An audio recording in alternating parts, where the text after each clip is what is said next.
शर्मिला साहिबा, इसलिए आपको ये बात ख्वाजा साहब की हद तक या किसी सहाफ़ी की खबर हो वो तो समझ आती है, उन पे दोनों पार्टीज का मौक़िफ़ आ गया। आपके गवर्नर है वहाँ पे, वो कह रहे हैं कि हो सकता है गंडापुर ने किरदार अदा किया हो, वो भी कुछ ऐसी मुबहम गुफ्तगू करें जिससे तासुर मिल रहा है कि शायद कोई डील है जिसकी वजह से बुशरा बेगम रिहा हुई हैं। जी शुक्रिया जामी साहब। देखिए हमें भी कुछ ऐसा ही लगा, एज एन आउटसाइडर मैं बात कर रही हूँ कि जो हम बाहर बैठे लोग थे, हमें कुछ ऐसा लगा कि शायद जैसे ही 26वीं आईनी तरमीम पास हुई है उसके अगले ही दिन ये ज़मानतें होना शुरू हो गई और फिर बड़ी आसानी से और बहुत ही प्रोटोकॉल के साथ बुशरा बीबी जो हैं वो पेशावर भी पहुंच गई और वहाँ पर फिर देखा है आपने सीएम एनेक्सी में ठहरी हुई हैं कि पेशावर हाई कोर्ट ने जी चीफ मिनिस्टर ऑफ कोर्स उनकी पार्टी की हुकूमत है तो वहीं ठहरेंगी। और फिर पेशावर हाई कोर्ट ने आज शायद फैसला भी दिया है कि उनको किसी और केस में 14 रोज़ा राहदारी जमानत दे दिया। बिल्कुल जी। अच्छा अब देखिए, अच्छा एक और चीज़ है इसके अलावा, इसके हट के एक और चीज़ है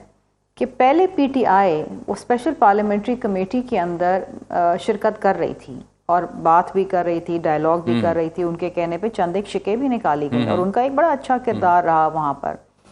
जिसके ऊपर बिलावल भुट्टो जरदारी साहब ने पार्लियामान के अंदर भी बात की कि आपके ही कहने पे कुछ शिके निकाली गई और आपका एक किरदार, लेकिन बाद में तो वो पार्लियामानी कमेटी में नहीं बैठे। और बात है। अच्छा फिर अच्छा ये सुन ले ना, उसके बाद क्या हुआ, सेनेट से भी सारे गायब हो गए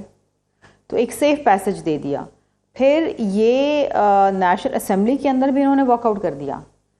और कोई हंगामा आराई नहीं हुई नेशनल असेंबली में, जो उनका तरीक़ेकार रहा है पिछले काफ़ी महीनों से ही। ये लड़ाई झगड़े करते हैं, यहाँ तक कि ये बहुत ज़्यादा तज़ीक आमेज़ बातें भी करते, कुछ नहीं कहते, जस्ट वॉकड आउट।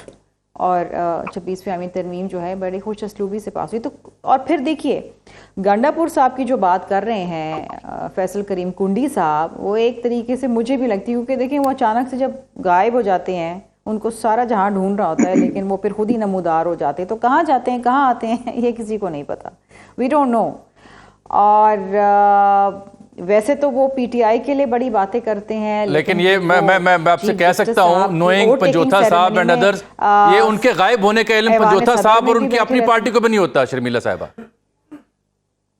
तो मैं यही तो कह रही हूँ ना कि वो जब गायब हो जाते हैं तो सारा जहां को नहीं पता होता वो कहाँ गए, उनकी अपनी पार्टी को नहीं पता होता। अच्छा फिर जिस चीफ जस्टिस के ऊपर वो कह रहे थे कि जी नहीं लग सकता, हम तो होने नहीं देंगे, हम तो ये कर देंगे, इस्लामाबाद बंद कर देंगे, मुल्क भर में एहतजाज कर देंगे, उनकी ओट टेकिंग सेरेमनी वो ऐवान सदर में भी बैठे गंडापुर साहब तशरीफ लाए। तो चीजें अगर आप जो जैसे कहते हैं ना वो कॉन्स्पिरेसी थियरीज पे अगर आप जाएं, आप डिस्कशन कर रहे हैं, इसमें कोई कॉन्स्पिरेसी मेटल थियरीज है, पे अगर आप जाएं है, तो इसमें कहीं ना कहीं कुछ ना कुछ कोई दाल में काला जरूर नजर आता है।